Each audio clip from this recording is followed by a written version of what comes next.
Amen. Alléluia.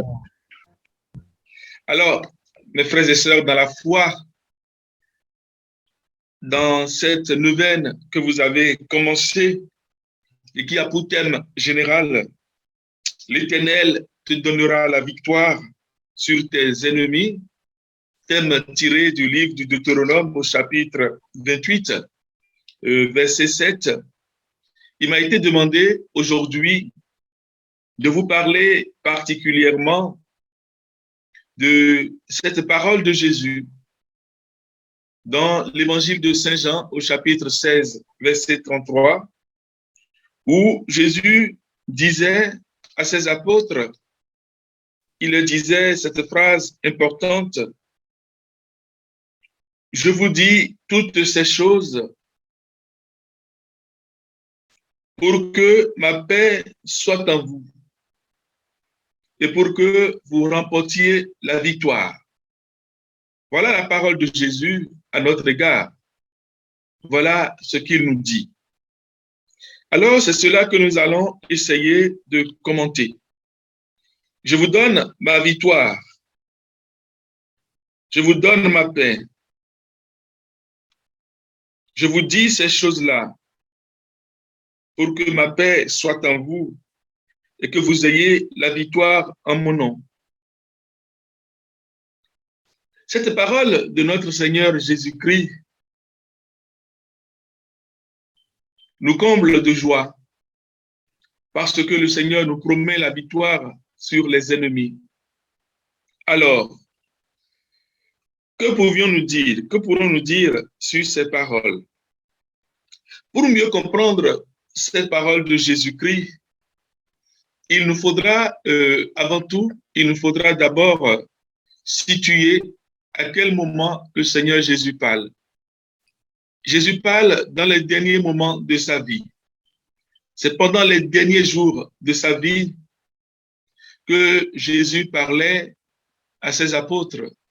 Et précisément, c'est après la scène, le dernier repas que Jésus a partagé avec ses apôtres. Et après ce repas, Jésus va tenir un discours. Et dans ce discours, Jésus prononce ces mots. Alors, mes frères, Jésus dit ceci. Je vous dis ces choses-là. Voilà comment il s'adresse à eux. Je vous dis ces choses-là. Et dans l'évangile de Saint Jean, au chapitre 16, Jésus le dit 3 fois. Il le dit 3 fois. Dans ce chapitre 16, il le dit 3 fois. D'abord, dans le premier verset, Jésus va leur dire, je vous parle ainsi de ces choses-là pour que vous ne soyez pas scandalisés. Deuxièmement, dans le verset 4, Jésus leur dira, eh bien, voici que je vous parle de ces choses-là. Voici que je vous parle de ces choses-là. Quand l'heure sera venue, vous vous souviendrez que je vous l'avais dit. Troisièmement, c'est dans le verset 33, où Jésus leur dit, je vous ai dit ces choses afin que vous ayez la paix en moi. Afin que vous ayez la paix en moi. Alors, chers amis, dans ce chapitre 16 de l'Évangile, nous voyons les intentions dans lesquelles, ou les buts pour lesquels Jésus a prononcé ces paroles. Amen. Jésus commence par nous dire, je vous dis ces choses-là. Premièrement, le but visé par Jésus, c'est d'éviter le scandale. Il ne veut pas que ses apôtres soient dans le scandale, que leur découragement, leur désespoir les entraîne dans le scandale. Parce que s'ils sont dans le scandale, ils vont provoquer la chute d'un plus grand nombre. Or, le Seigneur Jésus veut les établir comme responsables à la tête de son Église. Il quitte ce monde et le petit troupeau qu'il a constitué, il veut que le petit troupeau continue cette mission. Alors, si le petit troupeau est apeuré, si le petit troupeau est scandalisé, le petit troupeau va se disperser, comme il le dira lui-même pendant sa passion. Il dit, bientôt vous serez dispersés et vous allez me laisser seul. Donc, Jésus veut éviter le scandale. C'est la première chose. Deuxièmement, Jésus dit cela pour qu'ils se souviennent qu'il le leur avait dit. C'est-à-dire au moment de l'adversité, au moment de l'épreuve, au moment du découragement, il faut que les apôtres se souviennent. Il faut qu'ils se souviennent. Et cela est très important dans la foi. Dans la foi, quand on est dans l'alliance avec Jésus-Christ, on doit faire mémoire de ce que le Seigneur nous a fait. Comme le Seigneur le rappelle lui-même, il est le Dieu d'Abraham, le Dieu d'Isaac, le Dieu de Jacob. Et il nous dit cela pour nous rappeler qu'il est le Dieu des vivants. Et c'est lui qui avait agi dans la vie des patriarches, c'est lui qui avait agi dans la vie de nos ancêtres dans la foi, c'est lui qui avait agi dans la vie de nos pères, et c'est encore lui qui agit aujourd'hui. C'est ce que cela signifie faire mémoire. On fait mémoire de tout ce que Dieu a réalisé dans notre vie, tout ce qu'il a fait dans notre vie. Donc Jésus dit, je vous dis ces choses-là pour que lorsqu'elles vont arriver, que vous vous souveniez. Que vous vous souveniez. C'est-à-dire, je suis en train de vous prévenir, dit Jésus. Je suis en train de faire de la prévention pour vous dans la foi. C'est la prévention dans la foi. Et troisièmement, Jésus dit, dans le verset 33 toujours de l'évangile de Saint Jean au chapitre 16, Jésus leur dit, je vous dis ces choses-là pour vous établir dans la paix en moi. Dans la paix en moi. C'est le total. C'est ça qui est le plus important. Voilà. Pour que vous ne soyez pas scandalisés, premièrement, pour faire de la prévention en vous. Et troisièmement, pour vous établir, pour que vous demeuriez dans ma paix. Voilà. Et la paix dont parle Jésus ici, ce n'est pas n'importe quelle paix. Ce n'est pas n'importe quelle paix. C'est la paix qui vient de Dieu. Et c'est lui-même Jésus qui dit, je vous laisse ma paix. Je vous donne ma paix. Non pas à la manière du monde, mais la paix qui vient de Dieu. C'est de cette paix qu'il est question. La paix qui est un don de l'esprit, la paix qui vient de Dieu, qui n'est pas une paix éphémère, qui n'est pas une paix pour quelques jours, mais la paix durable. C'est ce qu'on appelle la douce tranquillité de l'âme. C'est la quiétude intérieure. Et quand nous avons cette paix, nous pouvons avoir des inquiétudes dans la vie, nous pouvons avoir des soucis dans notre vie, mais cette paix est profonde et c'est une paix durable. C'est de cette paix que parle le Seigneur. Alors, donc, si Jésus nous parle de ces choses-là, le résultat final, c'est que nous ayons la paix. Mais comment cette paix peut advenir? Cette paix de Jésus peut advenir lorsque nous aurons remporté la victoire sur toutes les choses dont parle Jésus. Et quelles sont les choses dont parle Jésus? Qu'est-ce qui inquiète Jésus? Ce qui inquiète Jésus pour ses disciples, pour vous et moi, pour chacun d'entre nous, ce qui les inquiète aujourd'hui, c'est que les disciples vont vivre des événements terribles. Il quitte ce monde. Et il dit aux disciples, voici, moi je m'en vais. Je quitte ce monde. Mais ce qui inquiète Jésus, c'est que le petit troupeau qu'il a laissé dans le monde, eux, ils vont rester dans le monde. Jésus dit, moi je quitte le monde, mais vous allez rester dans le monde. Non seulement vous allez rester dans le monde, mais vous serez dans le monde comme des brebis au milieu des loups. Vous serez dans le monde comme des brebis au milieu des loups. Et voilà l'inquiétude pour notre Seigneur Jésus-Christ. Alors, donc, pendant les derniers jours de sa vie, Jésus-Christ sera envahi. Il sera envahi par ces perspectives qui sont sombres parce que il se dit, mais je m'en vais. Et c'est normal. Un père qui quitte ce monde, il pense à ses enfants, il pense à ce qui peut lui arriver, puisque de son vivant, il était là, il les protégeait. Voilà. Il dit, je m'en vais, parce que je ne serai plus avec vous. Et il dit toujours, il dit, je vous dis ces choses-là parce que moi, je ne serai plus avec vous et je m'en vais. Voilà l'inquiétude de Jésus. Et il les laisse dans le monde comme des brebis au milieu des loups. Alors, à quoi Jésus pensait? Il pensait au mal, au mot effrayant qui va attendre les disciples. Par exemple, l'exclusion. Ils seront exclus des synagogues, dit Jésus. Ils seront même mis à mort. Il y aura de la haine contre eux. Il y a les persécutions, ils seront exposés à des persécutions. Et Jésus les trouve faibles.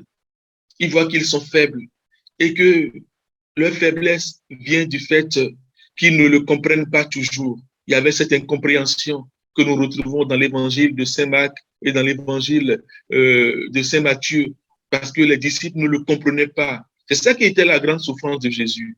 Et il leur disait, mais ne comprenez-vous pas?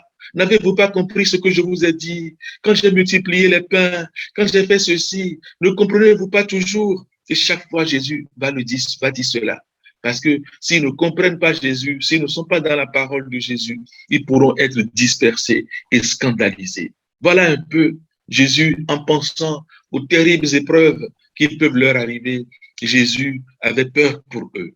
Il avait peur pour eux parce qu'il les laissait dans le monde. Et il nous faut comprendre, quand Saint Jean parle du monde ici, de quoi Saint Jean veut parler. Saint Jean, quand il parle du monde, le monde, pour Saint Jean, c'est les ennemis du Christ. C'est les ennemis du Christ. C'est eux qui sont dans le monde. Donc, il nous faut avoir deux compréhensions du monde. Le monde, c'est bien sûr le monde visible que Dieu a créé et dans lequel il nous a mis, c'est-à-dire la création tout entière que nous voyons. Mais dans cette création, il y a aussi une partie de la création qui s'est détournée de Dieu, du fait du péché originel et du mal dans le monde. Il y a ceux-là qui se sont détournés de Dieu. Et c'est ce monde que Jésus n'aime pas. C'est ce monde qui est réprouvé de Jésus. Et dans la prière sacerdotale, dans le chapitre 17, Jésus va dire, ce n'est pas pour eux que je prie. Je prie pour ceux qui ont reconnu que je suis sorti de toi et qui ont cru que tu m'as envoyé. Donc, Jésus prie pour ceux qui sont sortis de ce monde, mais qui ont reconnu que lui, il est venu d'auprès de Dieu, qu'il est sorti, qu'il est descendu, que Jésus, lui, il est descendu d'auprès de Dieu, qu'il est l'envoyé de Dieu, et qui ont eu la foi en lui. Voilà, c'est pour cela que Jésus prie. Il dit, je prie pour eux. Je ne prie pas pour le monde. Jésus ne voulait pas prier pour le monde, c'est-à-dire ceux-là qui ont le parti pris du mal, ceux-là qui sont ennemis du Christ, ceux-là qui sont condamnés et perdus. C'est pour cela que Jésus ne voulait pas prier. Pourquoi il ne voulait pas prier pour eux? Il ne voulait pas prier pour eux parce qu'ils l'ont méconnu. Ils se sont détournés de Dieu. La vraie adoration, l'adoration véritable pour Dieu, ils l'ont détourné pour adorer les idoles. Ils n'ont pas reconnu le Fils de Dieu qui a été envoyé dans le monde. Ils ne l'ont pas connu et ils l'ont rejeté. Et ils passent leur vie à être tout le temps dans le mal. Donc Jésus dit, je ne prie pas pour ce monde-là. Je ne prie pas pour ce monde. Voilà ce que nous dit Jésus. Je ne prie pas pour ce monde. Et ce monde a de la haine. Ce monde est jaloux des enfants de Dieu. Ce monde ne pense pas aux enfants de Dieu. Il est là pour persécuter. Comme Jésus le dira d'ailleurs à Saint Paul, sur le chemin de Damas. Jésus dit à Saul, Jésus lui dit, pourquoi me persécutes-tu? Pourquoi me persécutes-tu? Parce que Paul était de ce monde, Saul était de ce monde avant sa conversion. Voilà ce monde. Mais ce monde n'est pas plus fort que Jésus. Jésus dit, j'ai vaincu le monde. Je vous dis ces choses-là afin que vous ayez la paix en moi. Vous ayez la paix en moi. Vous aurez dans le monde des tribulations, mais prenez courage, car moi, j'ai vaincu le monde. Jésus a vaincu le monde. Il a vaincu le monde. Il souffrait pour les disciples. Il souffrait pour nous en quittant ce monde parce qu'il avait un grand amour, un amour intense, un amour très fort pour nous. Et deuxièmement, il avait de la compassion. Jésus avait de la compassion pour nous. Oui, il pensait à l'après-mort parce que son amour était intense pour nous. Il nous aimait tendrement, d'un amour jaloux, et il avait de la compassion pour nous parce qu'il ne sera plus là et il a peur de ce qui pourrait nous arriver. Voilà ce qui créait la souffrance en Jésus. Mais au-delà de cette souffrance que Jésus avait, parce qu'il pensait à l'après, Jésus savait que nous aurions la victoire. Il savait que ses disciples auront la victoire, que nous aurons la victoire. Mais comment nous aurons cette victoire? Jésus nous donne les armes pour avoir la victoire. Alors, frères et sœurs, amen. Écoutons maintenant les armes que Jésus nous donne pour avoir la victoire. Les armes que Jésus nous donne, d'abord, il nous dit que si nous recevons sa parole, nous remporterons la victoire. Il nous faut demeurer dans sa parole et recevoir sa parole et avoir la foi en lui. Dans l'évangile de Saint Jean, au chapitre 17, verset 15. Voilà ce à quoi le Seigneur nous invite. Notre force pour avoir la victoire, pour remporter la victoire, ce sont les paroles même du Christ. Il nous faut recevoir les paroles du Christ, mes frères et sœurs. Il nous faut croire dans les paroles du Christ. Parce que si nous recevons les paroles du Christ en nous, si nous croyons dans les paroles du Christ, le Christ demeure en nous. Il demeure dans notre vie. Et le Père vient demeurer avec nous. Le Saint-Esprit vient habiter en nous. Et c'est cela qui nous donne la connaissance de Dieu. La connaissance dont parle Jésus-Christ. Et c'est cette connaissance qui nous établit déjà dans la vie éternelle. Et si nous sommes dans la vie éternelle, nous avons déjà la victoire. Comme Jésus lui-même le dit dans l'évangile de Saint Jean, il dit, la vie éternelle, c'est qu'ils te connaissent, toi le seul vrai Dieu, et Jésus-Christ, celui que tu as envoyé. C'est toujours dans l'évangile de Saint Jean, chapitre 17, verset 3. Mais pour être dans cette vie éternelle, il faut recevoir la parole de Dieu. Il faut recevoir la parole de Dieu et croire dans cette parole. C'est ce qui nous établit dans une connaissance amoureuse et efficace de Dieu. Et quand nous avons cette connaissance, nous avons en nous la vie éternelle. Amen. Alléluia. Amen. La deuxième chose qui nous permet maintenant d'avoir la victoire en Jésus-Christ, la deuxième chose, c'est l'union divine, avec Dieu, l'union divine avec Dieu, avec le Père, l'union divine avec le Père. Car c'est cela qui nous sauve. Et nous le lisons dans l'évangile de Saint Jean, au chapitre 17, verset 23. Jésus dit, moi en eux et toi en moi, afin qu'ils soient consommés dans l'unité, Voilà. Afin qu'ils soient consommés dans l'unité. C'est cela qui nous sauvera.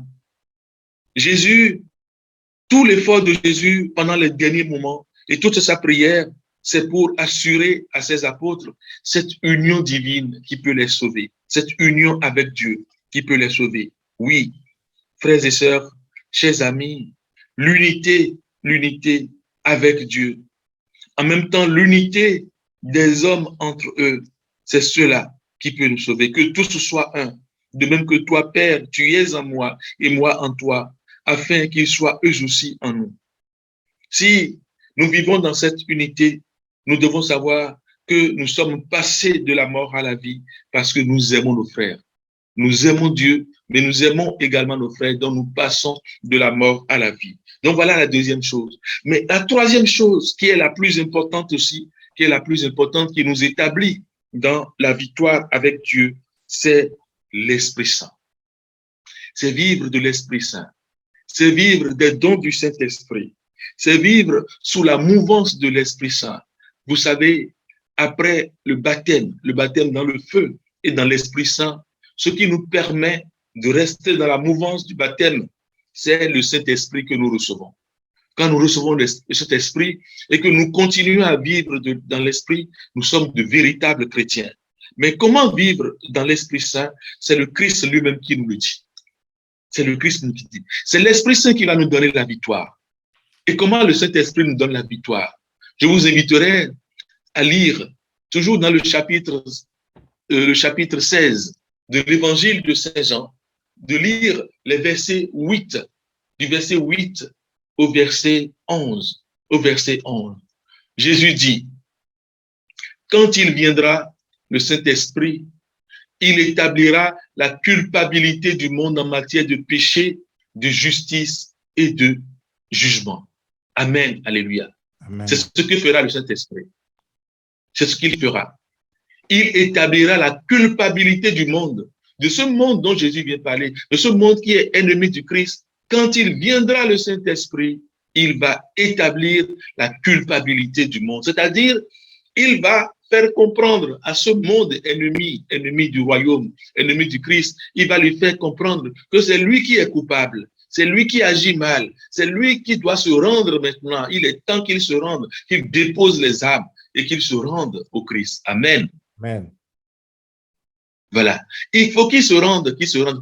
Donc, quand l'Esprit viendra, il va démontrer à ce monde qui est dans l'obscurité, il va lui démontrer, il va établir sa culpabilité en matière de péché, en matière de justice et en matière de jugement.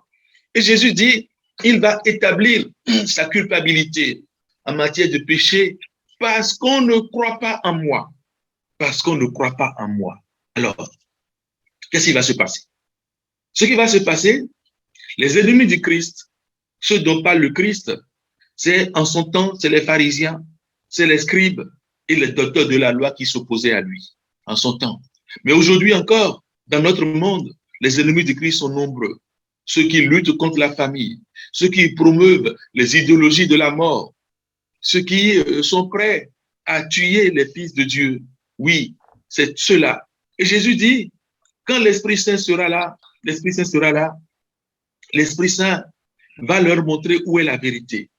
Parce que eux, ils ne croient pas au Christ. Ils sont coupables d'un péché plus grave et plus grand, comme les pharisiens en son temps. Ils ne croient pas au Christ. C'est ce qui les établit dans le péché. Voilà. Donc, c'est comme ça que le Saint-Esprit va établir qu'ils sont pécheurs. Ils sont coupables d'un péché plus grave et plus grand. Deuxièmement, le Saint-Esprit va les convaincre au sujet de la justice. Parce que les ennemis du Christ sont dans l'erreur quand ils pensent qu'ils sont justes et méprisent les pauvres et les pécheurs. Ils se trompent. La victoire du Christ sur la mort, son ascension et l'envoi de l'Esprit Saint leur montrera que c'est ceux qui suivent Jésus seulement qui seront déclarés justes. Voilà ce que dit Jésus dans le verset 9. Dans le verset 10, en matière de justice, puisque je m'en vais vers le Père et que vous ne me verrez plus. La troisième chose que j'ai dit Jésus, c'est dans le verset 11. Il dit, l'Esprit Saint va les convaincre de péché en matière de jugement, parce que le prince de ce monde est déjà jugé. Qu'est-ce qu'il nous faut comprendre par là? C'est que les ennemis du Christ seront convaincus maintenant sur le jugement. Comme sur le péché et la justice, les Juifs, ils se trompent sur le jugement. Les ennemis de Jésus se trompent sur le jugement. Il en est de même de ceux qui aujourd'hui nous persécutent dans le monde. Ils se trompent sur le jugement. Parce que le jugement du Christ ne va pas s'exercer sur les corps seulement. Il va s'exercer sur les âmes. C'est cela le plus important. Le jugement du Christ est plus profond et plus sain parce qu'il s'exerce sur les âmes. Au moment où les forces du mal veulent s'arracher sur notre corps et pensent faire du mal à notre corps, ils doivent savoir qu'ils ne peuvent rien contre les âmes. Et le Christ, lui, sa victoire dans l'Esprit Saint va se passer sur les âmes, sur les âmes. Voilà. Et la victoire du Christ, il a remporté sur les âmes. Et le prince de ce monde a perdu son empire et son empire sur les âmes parce qu'il a porté la main sur Jésus le Christ. Et par l'œuvre de l'Esprit Saint, l'action de l'Esprit Saint à la Pentecôte, le prince de ce monde a perdu tout pouvoir et l'Esprit Saint a commencé à exercer maintenant sa conquête sur les âmes du monde, sur le monde entier. Le règne du prince de ce monde, le règne du diable, le règne du démon, ce règne aujourd'hui est terrassé. Ce règne aujourd'hui est renversé. Et nous sommes appelés par l'Esprit Saint à accueillir les dons du Saint-Esprit et à vivre de l'Esprit Saint pour que le Dieu de la victoire habite en nous. Voilà comment cela va se réaliser. Donc voilà les âmes que le Christ laisse. D'abord, la parole de Dieu qu'il nous faut accueillir pour croire dans le Christ. Deuxièmement, l'union intime avec Dieu et avec nos frères et sœurs. Et troisièmement, recevoir le Saint-Esprit qui va établir la culpabilité du monde en matière de péché, en matière de justice et en matière de jugement. Et mes frères et sœurs, voilà la force que Dieu nous donne. Voilà le dernier mot qu'il nous laisse en quittant ce monde. Oui, dans le monde, vous aurez des tribulations, mais ayez confiance, j'ai vaincu le monde. Avec le Christ, nous aussi, on a cette force en nous et on peut vaincre le monde. On peut vaincre les ennemis du Christ qui aujourd'hui encore sont à l'affût. Ils sont là, ils guettent les fils de Dieu et ils veulent les perdre. Le Seigneur sera toujours avec nous dans cette victoire. Il est avec nous dans le combat. Et c'est lui qui conduit le combat devant nous. C'est lui qui est là et qui est le fort, le victorieux et qui étend toujours sa main, comme il étend sa main sur chacun d'entre vous en ce moment, pour que sa victoire demeure en vous, pour que le Dieu de victoire habite en vous, que sa victoire vous soulage, que sa victoire soit toujours sur vous et que vous puissiez vaincre et dominer vos ennemis. Que le Seigneur soit toujours avec vous. Et c'est sur ces mots que je vais pouvoir m'arrêter maintenant pour ce bref enseignement que j'ai voulu vous donner sur la parole de Dieu. Que le Seigneur vous bénisse encore. Amen. Alléluia. Amen. Amen. Alléluia. Amen. Alléluia.